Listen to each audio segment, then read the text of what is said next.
Romain Desarbres. Il est 12h12, on l'annonçait depuis des semaines, elle semble bel et bien avoir lieu en ce moment. La contre-offensive de l'armée ukrainienne, elle paraît très rapide. Kiev dit avoir chassé les forces russes de 20 localités du nord-est de l'Ukraine en seulement 24 heures. Clément Barguin avec nous, bonjour Clément. Bonjour. Et même Moscou reconnaît avoir des difficultés sur le terrain. Ouais, des cris de victoire, le drapeau ukrainien qui fait son retour fièrement dressé sur les bâtiments officiels. Ces scènes se répètent au sud et à l'est du pays.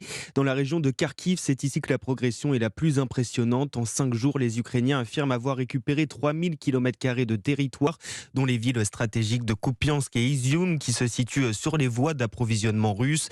L'armée russe qui est donc sous pression, encerclée, contrainte de se replier. Sur le terrain, le rapport de force semble s'inverser selon le géopolitologue Frédéric Ancel. C'est au moins l'un des tournants. Parce que pour la première fois, on assiste à une véritable contre-offensive de l'armée ukrainienne. Mais ce n'est pas une victoire stratégique. C'est toujours facile a posteriori de dire qu'une contre-offensive tactique ukrainienne était évidente, mais enfin, en tout cas, elle n'est pas très surprenante au regard, d'une part, des lacunes et de la faiblesse de l'armée russe, et d'autre part, ne l'oublions pas, des renforts tout à fait substantiels que reçoit l'armée ukrainienne de l'Occident depuis maintenant pratiquement 6 mois. Voilà, alors côté russe, le ministre de la Défense reconnaît des pertes, mais il affirme ce matin que les bombardements se poursuivent. Le Kremlin qui déclare à l'instant que l'offensive en Ukraine va continuer jusqu'à ce que les objectifs soient atteints. Clément Barguin, merci beaucoup Clément, et on sera dans un instant avec Michel Goya qui est militaire et spécialiste de la guerre en Ukraine.